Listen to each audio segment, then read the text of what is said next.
In this video, we're going to talk a little bit of theory, and we're going to talk about semantic markup and what that actually means. Markup is the elements that you use when you create a web page. For example, H1, H2, paragraph, unordered lists, ordered lists. Those are the markup.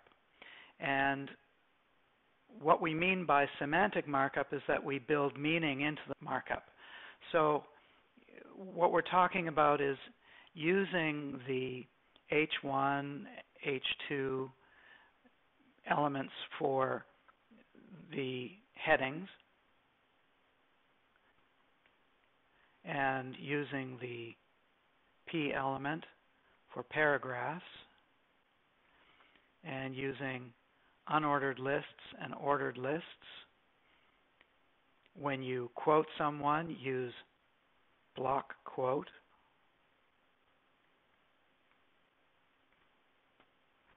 Or use the Q for inline quotes, and so on.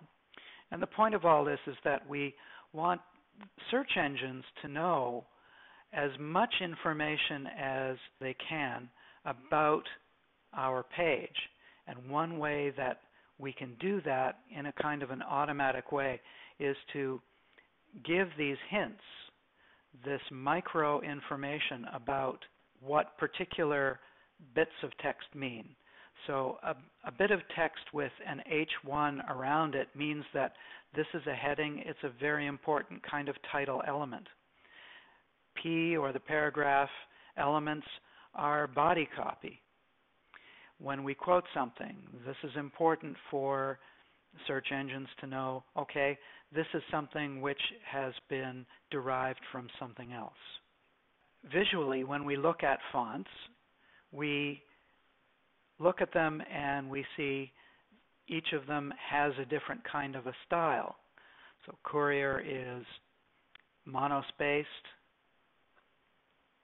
Georgia and Times Bold are serif, Helvetica is sans serif. And these fonts have a certain character to them. Courier tends to be kind of matter-of-fact data looking. Helvetica is kind of corporate. Times Bold is informational, and so on. On the web, search engines don't have that information. They are not visual robots. They are textual robots. And so it's very important that the semantic markup is correct to give the search engines the right idea about what the character of that particular text is. Another reason why semantic markup is important, apart from making it easier for Google and Bing, is the issue of accessibility. So why do we do that?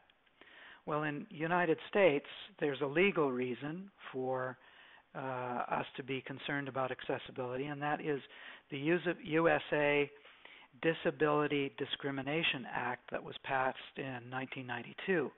And in that act, it requires organizations that get money from the federal government to make their sites accessible to everyone. Another reason for making sites accessible using semantic markup is that there's a moral reason. The Internet is a place of equality, but only if access is equal.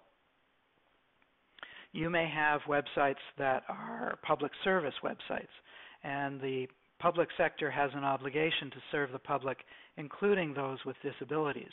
In Canada, rather than the United States with its Usability Discrimination Act, in Canada, if you have a federal government website, it has to be in the two official languages, French or English.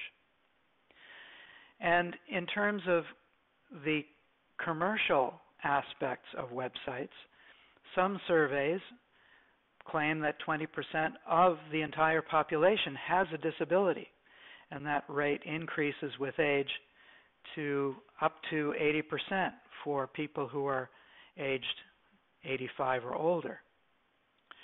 So what do we mean by the word disability in the context of websites? Well, we've got people who are visually impaired. This is the most obvious one, I suppose. But it's not just people who are legally blind. There are people who have low vision or are color deficient. A significant portion of the male population is red-green colorblind. They cannot distinguish between the two colors adequately. Then there's mobility.